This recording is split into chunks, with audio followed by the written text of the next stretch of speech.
T'as envie d'avancer, t'as envie de créer, d'oser, de réussir.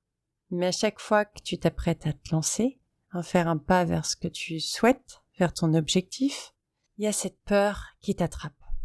Elle te chuchote que tu vas te planter, que si tu échoues, on le verra, que les autres vont te juger, que ce sera la honte. Et au lieu d'y aller, tu recules.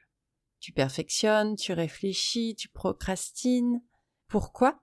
Parce que quelque part en toi, il y a un message bien ancré.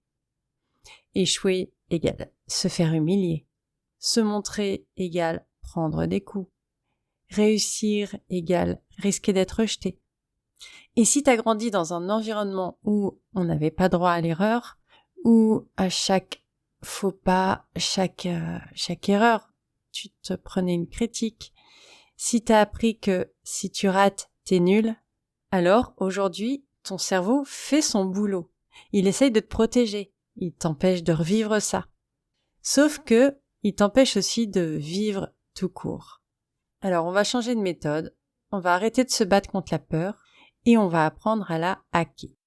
Avant de commencer cet épisode, je voulais te parler d'un atelier que je fais demain, un atelier gratuit pour t'aider à faire des choix, à voir plus clair dans tes problématiques, dans ce que tu dois faire, dans ce que tu veux faire. On va parler de clarté, de choix et de cohérence. Si ça t'intéresse, inscris-toi vite, je te mets le lien en description. C'est demain, mardi 25 à 13h. Aujourd'hui, on va faire un format un peu différent d'habitude. Je vais te parler de 10 astuces originales pour dépasser ta peur de l'échec. C'est parti pour l'épisode. Passons à la première. Fais parler ta peur comme une personne. On va faire un truc chelou. Tu vas donner une voix à ta peur. Donc tu vas écrire un dialogue avec elle, comme si c'était la nana relou assise en face de toi, et tu lui poses des questions. Du genre, pourquoi tu veux m'empêcher d'avancer ? C'est quoi ton problème avec la réussite justement ou le fait de se planter ? De quoi tu veux me protéger en vrai ? Et là, t'écoutes ce qu'elle te répond. Parce qu'en vrai, ta peur, elle a des raisons. Elle veut éviter que tu souffres. Ça, on est d'accord. Sauf que son mode de protection, il date d'une époque où t'étais enfant, d'une époque où t'étais peut-être avec une mauvaise personne. Mais dans tous les cas, aujourd'hui, c'est plus adapté. Donc, discute avec elle, comme si tu avais vraiment un dialogue avec une personne, et vois ce qu'elle te dit. La deuxième petite astuce, c'est de rassembler tes échecs qui ont du style. C'est-à-dire qu'au lieu de voir tes échecs comme un drame, t'en fais une collection. Tu prends une boîte, un dossier, un carnet, ce que tu veux, et à chaque fois que tu as raté quelque chose, avec du recul, tu te rends certainement compte que ça t'a appris autre chose.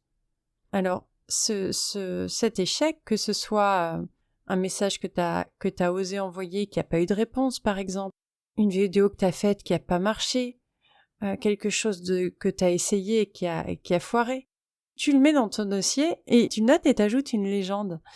Genre, je sais pas, premier pas vers la confiance, ou le jour où j'ai appris que l'échec n'a jamais tué personne, ou il m'a pas rappelé, mais heureusement parce que parce que de toute façon c'était un con, parce que j'en sais rien, parce qu'il mène tout le monde au burn-out, parce que de toute façon il paye pas, enfin ce que tu veux. Ah, tu peux dire aussi, voilà, là je me suis plantée, mais c'est la preuve que j'ai osé.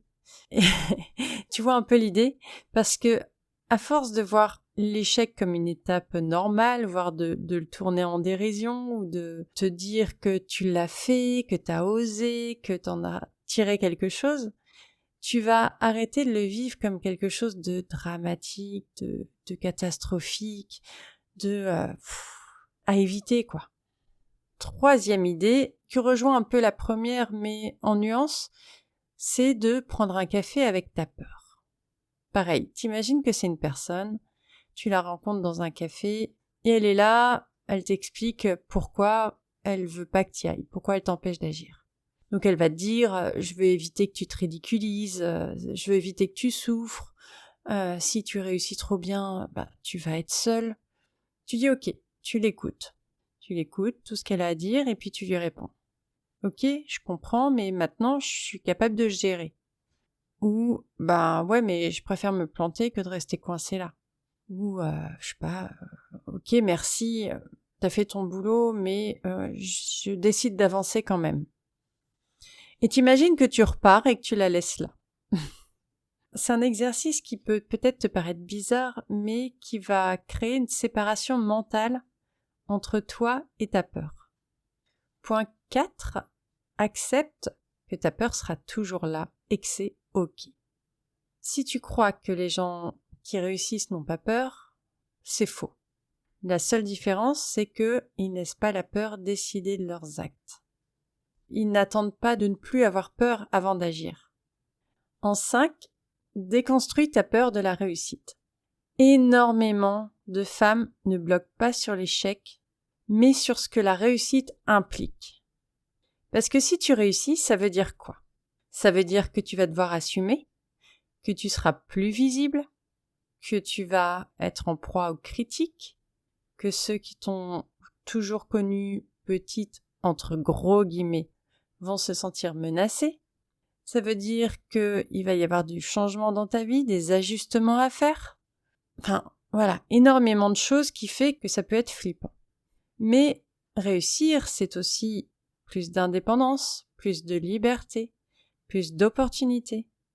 Et ceux qui ne supportent pas ça n'ont jamais été une sécurité pour toi. Dis-toi aussi que c'est très rarement du jour au lendemain.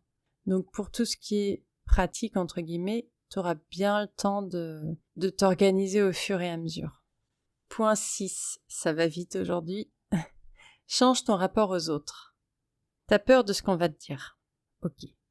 Mais de qui exactement? Est-ce que t'as peur de ce que va dire une personne précise ou un groupe de personnes précis? Est-ce que ça va être les gens qui font rien de leur vie? Est-ce que ça va être ceux qui critiquent mais eux-mêmes n'osent pas? Est-ce que ça va être ceux qui veulent pas que tu prennes leur place? Est-ce que ça va être tes clients? Dans tous les cas, demande-toi, est-ce que ces personnes valent vraiment la peine de m'empêcher d'avancer? Qu'est-ce que tu peux faire pour leur donner moins de poids? Et d'ailleurs, pourquoi tu leur donnes autant de poids? C'est des questions à te poser, mais qui sont importantes. Point 7. Expérimente. Arrête de décider. Teste. T'hésites. Tu sais pas si c'est une bonne idée. T'as peur que ça marche pas? Teste. Essaye. T'as pas besoin de lancer ton business à 100%. Fais un essai. T'as pas besoin d'investir pour des mois. Juste publie ton premier post. T'as pas besoin de tout planifier. Fais des propositions. Vois ce qui se passe. C'est l'action qui va t'amener à la clarté. L'inaction, elle t'amènera à rien du tout. Point 8. Quand tu bloques, demande-toi, c'est quoi le pire qui peut arriver? Donne tous les détails possibles. Lâche-toi. Et ensuite, quand tu as imaginé le pire, demande-toi, si ça arrive, si ça arrivait, qu'est-ce que je ferais? Tu verras que dans 99% des cas, tu peux gérer. En point 9, note les preuves que tu peux réussir. Ton cerveau adore voir ce qui manque. Toi, force-le à voir ce qui est déjà là. Toutes ces fois où tu as surmonté une peur, toutes tes victoires, même toutes petites, même s'il n'y a pas de petites, mais celles que tu considères comme petites, tous les retours positifs que tu as eus, tous les messages bienveillants, et à chaque fois que tu doutes, relis-les et dis-toi, j'en veux d'autres. Point 10. Passe à l'action. Même une toute petite action. Poste un petit message, un post, une photo, envoie un message à quelqu'un, fais une vidéo, même si c'est juste pour toi.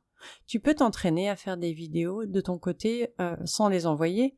Pour toi, pour l'habitude de t'entendre, pour l'habitude de te voir. En fait, là, tu crées du mouvement. Et en créant du mouvement, tu crées aussi la suite. Et toi, tu choisis quoi?